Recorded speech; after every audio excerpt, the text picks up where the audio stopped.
Hello guys, तो कैसे हैं आप लोग। वैसे 2020 अभी ख़त्म हुआ है तो आई गेस कुछ खास अच्छे नहीं होंगे। So guys, light is here और आज हम जिस एनिमे मूवी के बारे में बात करने वाले हैं उसका नाम है साइलेंट वॉइस। और अगर आप हमें इंस्टाग्राम पर फॉलो करते हैं तो अब तक आपको आइडिया लग गया होगा कि ये मूवी मेरे लिए कितनी इंपॉर्टेंट रही है लाइफ में। हमारा पूरा इंस्टा अकाउंट इसी नाम पर बनाया गया है। वैसे अगर अभी तक आपने हमें इंस्टाग्राम और फेसबुक पर ज्वाइन नहीं किया है तो ज़रूर कर लें। वहाँ पर हम डेली कुछ ना कुछ एनिमे रिलेटेड पोस्ट करते हैं। लिंक आपको डिस्क्रिप्शन में मिल जाएगा। तो चलिए अब बिना किसी देरी के शुरू करते हैं। So cliche, I see the sparks you throw my way. I know your name is written on everyone's mind. Your whole show is captivating me, but don't think that I can see right through that disguise. 17 सितंबर 2016 को release हुई ए silent voice 2 our 10 minute लंबी anime movie है जो आपको कुछ ऐसा दिखाती है जिससे आप सभी कनेक्ट कर पाएंगे। ये मूवी हमारे हाई स्कूल के उस हिस्से को टारगेट करती है जिसे हमने या तो खुद एक्सपीरियंस किया होता है या किसी के साथ होते हुए देखा होता है। ए साइलेंट वॉइस एक drama plus school plus shonen anime movie है जो आपको वर्ल्ड की वो रियलिटी दिखाती है जिसे आपने कभी ना कभी एक्सपीरियंस किया होता है। इस मूवी में वैसे तो काफ़ी कैरेक्टर्स हैं जो आपका ध्यान अपनी ओर करते हैं, पर बेसिकली ये कहानी है दो हाई स्कूल स्टूडेंट्स शोया इशिदा और शोको निशिमिया की।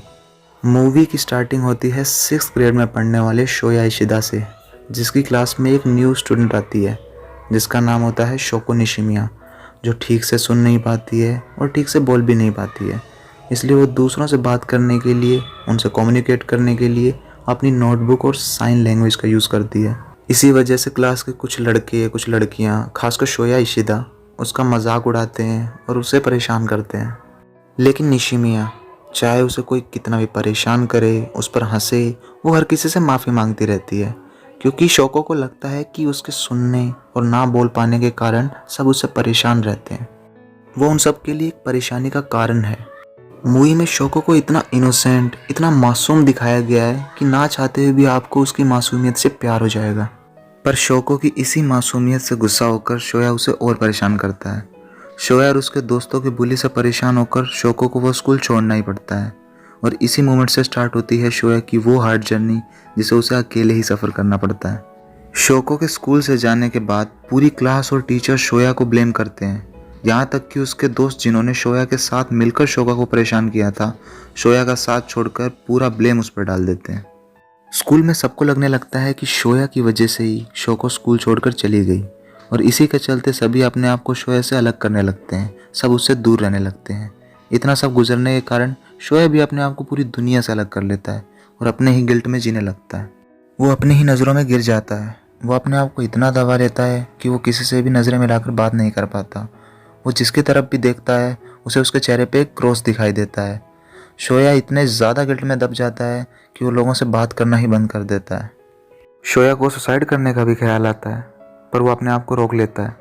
आगे चलकर जब शोया स्कूल बदलता है तो उसकी फिर से शोको से मुलाकात होती है और इस बार शोया डिसाइड करता है कि वो शोको से माफ़ी मांगेगा और एक न्यू स्टार्ट करेगा। पर शोया ने बचपन से ही लोगों का मजाक उड़ाया था, उनकी बेइज्जती की थी। उसे लोगों का मजाक उड़ाने के अलावा कुछ भी नहीं आता था और इसलिए जब वो शोको से जाकर मिलता है तो उसके साथ क्या बात करनी है, उसके सामने अपनी फीलिंग्स को कैसे रखना है, ये वो समझ ही नहीं पाता है क्योंकि उसे पता ही नहीं होता कि लोगों को अप्रोच कैसे करें।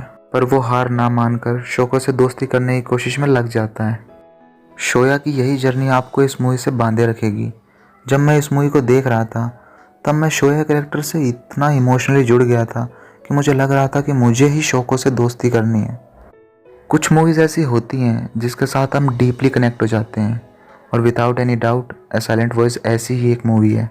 शोया और शोको ही सिर्फ आपको इस मूवी से जोड़े नहीं रखते, बाकी के भी कैरेक्टर्स आपको इतना ही जोड़े रखेंगे जितना कि ये दोनों। उन कैरेक्टर्स में आप खुद के दोस्तों को और स्कूल लाइफ को कहीं ना कहीं जोड़ पाते हैं, उनसे कनेक्ट कर पाते हैं। ये मूवी आपको शोया के थ्रू उस गिल्ट को, उस गलती को सुधारने को मोटिवेट करती है जिसे हम सुधार ना पा रहे हों। हम उस गिल्ट में, उस डिप्रेशन में फंसे हों और निकलना चाहते हों पर चाहकर भी हिम्मत ना कर पाएँ। यह मूवी हमें वो हिम्मत देती है। जब मैंने इस मूवी को देखा था तो इस मूवी ने, शोया के कैरेक्टर ने जो मुझ पर असर किया था उसे मैं वर्ड्स में नहीं बता सकता। यह मूवी मेरे लिए एक लाइव लेसन से कम नहीं है। डायरेक्टर नाओकी यामादा ने एक सेकंड के लिए मुझे इस मूवी से नज़रें नहीं हटाने दी। और बात करें इसकी एनिमेशन की, वो भी पर्सनली मुझे बहुत पसंद आई। इसका प्रोडक्शन किया है क्योटो एनिमेशन ने और उनके प्रोजेक्ट आंखों को सुकून देने का काम करते हैं, ये आप सभी को पता होगा। 8.1 IMDb रेटिंग के साथ ये मूवी आपको लाइफ का वो लेसन सिखाती है जिसे शायद आप स्कूल में भी ना सीख पाएँ। तो अगर आपकी और मेरी एनीमे को लेकर कहीं भी चॉइस मिलती है तो इसे एक ट्राई ज़रूर दें, इसे मिस ना करें। तो आज की वीडियो में बस इतना ही, मिलते हैं आपसे नेक्स्ट वीडियो में। और आपने अब तक हमारी पुरानी वीडियोस को नहीं देखा है तो उन्हें भी एक ट्राई ज़रूर दें।